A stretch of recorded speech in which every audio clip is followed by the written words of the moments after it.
Hey y'all, Nev here with One Deal Away, and here I am outside testing my new mic that I just have actually shared with some of the folks over on Facebook. And the sun is quite lovely, so I decided to actually go outside and do this video for you. As you can see, I haven't fixed my case quite yet for those of you that have watched the video, but I wanted to do something very interesting today, and that is to talk about the programs that we all have heard about when it comes to deferring or forbearing our mortgages or any loans whatsoever. So I wanted to spend some time explaining what the difference is between deference, forbearance, or restructuring your loan completely. If you have a loan and you're trying to figure out what the heck to do with it next, this video is for you, and hopefully it will open up your eyes as to what things you can expect and what things you can do in your lifetime. So let us begin. What are all of these different terms and what do they mean? Well, technically speaking, in reality, they can do more or less the same stuff. There is a small but important difference that actually makes a huge difference at the end of the day.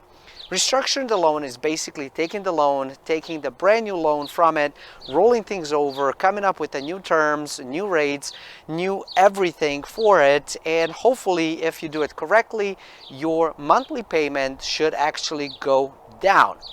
Now, you can do that if you are talking about a personal loan or, for example, a mortgage on your home. You can only do that if you can still qualify credit related.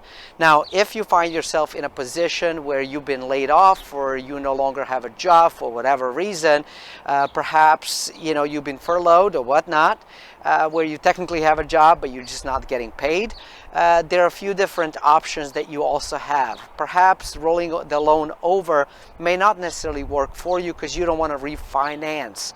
You can do that should you decide to, but there are two other options as well. One is to defer the payments, and deferring the payments, you have to work with the loan originator, mortgage originator, by giving them a call and sort of looking to defer the payment. Typically, what ends up happening is that they would stop the payment right now, and then they will tackle it on at the end of the whole process. Forbearance is a little bit different, and that is what most lenders are doing these days. And basically means that, say you get laid off, you can't afford to make mortgage payments, you give them a call, you let them know what's going on, and they say, fine, we'll put you in forbearance for 6 months or 12 months.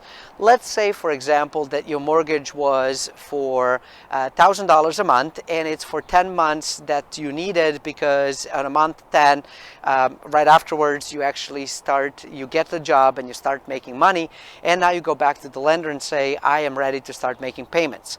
The problem is that most of the forbearance agreements will require you to make a payment lump sum, meaning for 10 months, those $1,000, I now have to pay $1,000 for the month 11 plus $10,000 that I have owed the lender. That is a huge problem that most of us are experiencing or potentially could experience. So it's important for you to have that conversation with the lender before you decide to do anything with this stuff. The second piece to pay attention to is that sometimes they might decide to work with you. In the new law that has just been passed by the executive order on March 28, I believe. So if I'm wrong on a date, I apologize. But the most recent thing, due to COVID-19, they expected a large number of unemployment, and boy, were they right. There's over 10 million people currently unemployed, having a hard time paying their mortgages. So if you decide to give them a call, find out exactly what this means for you specifically. Don't just go into an agreement without understanding. Sometimes they will restructure in such a way where you can pay it by basically extending your month contract. So say that you are in, you still have 20 years on the mortgage, they're just going to tackle on the 10 months at the end, and you're just going to keep on paying it. That's not what most mortgage lenders are doing. What they're doing is putting you in forbearance, meaning you won't pay any charges or penalties right now, but in 10 months you're expected to come up with a lump sum, or what they will do is create a special program for you, or at least they will call it that, where you have to pay this $10,000 over the next year or so. What that basically means, instead of having $1,000 a month, now you're looking at $1,500, $2,000, $3,000 a month that you have to pay in mortgage. These things are incredibly important for you to understand before you do anything. The preferred method, of course, is deferred payment if that is possible. If you're stuck in forbearance, then look for what exactly that means for you in your case scenario. And finally, I do recommend, if you can, just basically get a new loan. So remortgage the whole thing, start from scratch, and that could potentially solve some of the problems. Now, for some of you, getting the brand new loan is not a possibility because you won't be able to afford it. Even if it goes from $1,000 to $800 a month, for example, you wouldn't be able to afford to make those payments. So the next best thing would be deference.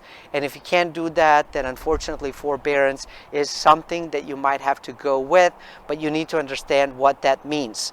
For some of us, simply walking away may be the solution, as painful of a solution as it is, because whether you do it today or you do it a year from now, the consequences might end up being exactly the same. Look, it's highly unprecedented times, and I know that a lot of places are trying to do their best, but there are going to be lenders that are going to try to take advantage of you, and that is exactly why I wanted to do this video. Make sure you negotiate before you have to go through any of these programs, and don't celebrate just too early. If you're able to get unemployment insurance that covers the cost or the income that you have been receiving thus far, do continue to make the payments if at all possible, because it is going to help you on the long term. Thanks for watching.